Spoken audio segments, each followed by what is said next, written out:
क्या TikTok use करना safe है? कुछ ही दिनों पहले TikTok crossed 1 billion downloads world wide. इसका मतलब है कि 1/7 of the world population is using TikTok. इस ऐप पर किस टाइप का कंटेंट होता है, वो क्या सोशल मैसेज देता है, वो अच्छा है या नहीं, ये सब बात की बात है। Right now I want to share with you something very dangerous that I discovered about TikTok. You think that I am making sense? इस वीडियो को शेयर जरूर कीजिए क्योंकि इस वीडियो से किसी ना किसी को हेल्प हो सकती है। आज एक्चुअली मैं बहुत एडवेंचरस फील कर रहा था तो मैंने टिकटॉक डाउनलोड किया और मुझे एक काफी अजीब चीज रियलाइज हुई। यू सी, जब आप कोई वीडियो रिकॉर्ड करने की कोशिश करते हैं तब टिकटॉक आपसे आपकी कैमरा की, ऑडियो रिकॉर्ड करने की और SD कार्ड एक्सेस करने की परमिशन मांगता है। ये सारे परमिशंस मांगना बहुत सारे ऐप्स में कॉमन होता है, लेकिन प्रॉब्लम उस चीज की है जिसकी परमिशन टिकटॉक आपसे मांगता नहीं है लेकिन फिर भी डेटा आपसे चुराता है। That's your location.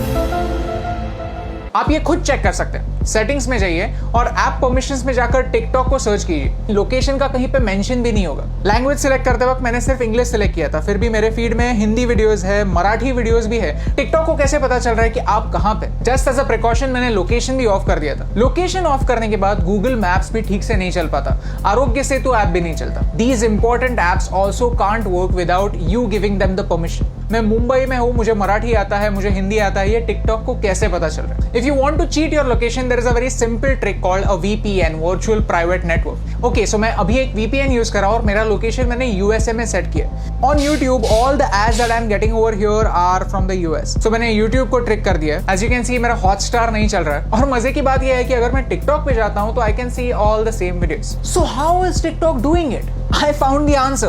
TikTok is using the data from your SIM card. जो सारा इंफॉर्मेशन जा रहा है वो मेरे सिम कार्ड से जा रहा है। क्या आपको समझ रहा है कि ये कितना डेंजरस है, कितना सिनिस्टर है?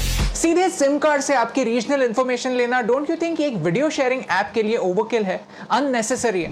And the worst part is इसके बारे में कोई वार्निंग नहीं है। द ऐप जस्ट सेज कि we will automatically collect it, that's it. ये डिस्कवर करने के बाद मैंने टिकटॉक की प्राइवेसी पॉलिसी कंप्लीटली पढ़ी और उसमें मुझे कुछ ऑब्जेक्शनेबल पॉइंट्स दिखे। If you link any social media account to TikTok then TikTok वहां की इंफॉर्मेशन यूज कर सकता है आपके बारे में जानने के लिए। टिकटॉक कंटेंट डिलीवरी के लिए HTTP सर्वर्स यूज करता है, HTTPS नहीं, सिक्योर्ड सर्वर्स नहीं। तो ये सर्वर्स हैक हो सकता है। इस वीडियो में किसी ने डेमोन्स्ट्रेट किया है कि कैसे ऑफिशियल अकाउंट से एक गलत मैसेज फॉरवर्ड हो सकता है। आपका अकाउंट डिलीट होने के बाद भी टिकटॉक जब तक चाहे आपका डेटा उनके सर्वर्स में रख सकता है। और मेरा टिकटॉक के साथ सबसे बड़ा प्रॉब्लम है आर्टिफिशियल इंटेलिजेंस। कि ByteDance जो टिकटॉक की पेरेंट कंपनी है वो एक आर्टिफिशियल इंटेलिजेंस कंपनी है। उनका प्रोडक्ट कंटेंट क्रिएशन का प्लेटफॉर्म नहीं है, उनका प्रोडक्ट है algorithm. You see, China wants to be a superpower in AI by 2030. Computer की भाषा क्या होती है? Zeros and ones, binary।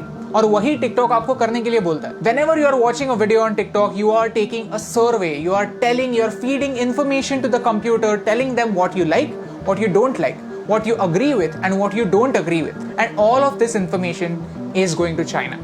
आपको क्या लगता है, क्या ये सही हो रहा है? Tell me in the comments below. In social media, artificial intelligence changes the game completely.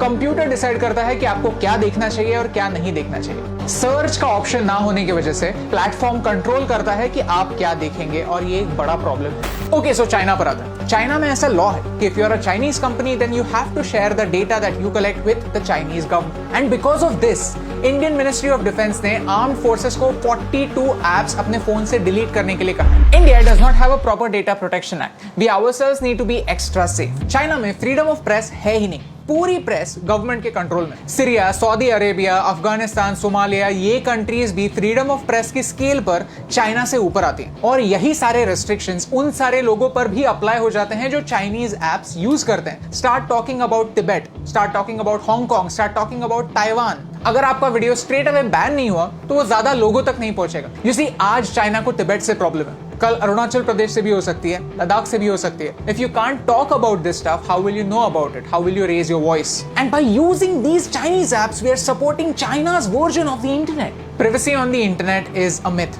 हम जब भी कोई सर्विस फ्री में यूज करते हैं तो हम उनके प्रोडक्ट होते हैं, हमारा डेटा हमारी करेंसी होता है। शुड यू डिलीट टिकटॉक और any other app for that matter? ये बताने वाला मैं कोई नहीं होता। But you can definitely take some precautions.